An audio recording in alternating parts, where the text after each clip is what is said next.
Common ആയിട്ടുള്ള ഒരു തെറ്റിദ്ധാരണയാണ് ചെങ്കണ്ണുള്ള ഒരാളുടെ കണ്ണിൽ നോക്കിക്കഴിഞ്ഞാൽ അസുഖം പകരുമെന്നുള്ളത്. അത് തീർച്ചയായും തെറ്റാണ്.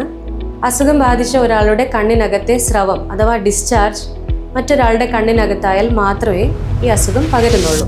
ഞാൻ doctor Farseena, Pathanapuram precise I ഹോസ്പിറ്റലിലെ കൺസൾട്ടന്റ് ഒഫ്താൽമോളജിസ്റ്റ് ആണ്.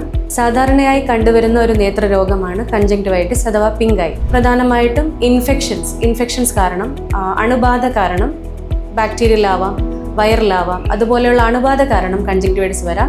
കൺപോളയിലെ നീർക്കെട്ട്, കണ്ണിനകത്തെ ചുവപ്പ്, കണ്ണിൽ നിന്ന് വെള്ളമെടുപ്പ് അല്ലെങ്കിൽ വാട്ടറിങ്, അതുപോലെ കണ്ണിനകത്തു നിന്നുള്ള ഡിസ്ചാർജ് അഥവാ പീളകെട്ട്, ഇതെല്ലാം കൺജങ്ക്റ്റിവൈറ്റിസിൻ്റെ ലക്ഷണങ്ങളായിരിക്കാം.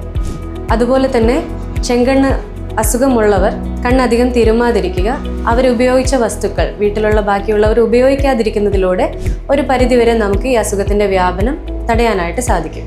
കൺജങ്ക്റ്റിവൈറ്റിസിൻ്റെ ട്രീറ്റ്മെൻറ്റായിട്ട് യൂഷ്വലി കൊടുക്കുന്നത് antibiotic eye drops, lubricating eye drops, antiviral ജെല്ലുകൾ തുടങ്ങിയവയാണ്. സ്വയം ചികിത്സ അപകടമാണ്. അതുകൊണ്ട് ഈ ലക്ഷണങ്ങൾ നിങ്ങൾക്കുണ്ടെങ്കിൽ ഉടനെ തന്നെ അടുത്തുള്ള നേത്രരോഗ വിദഗ്ധനെ കാണിക്കേണ്ടതാണ്.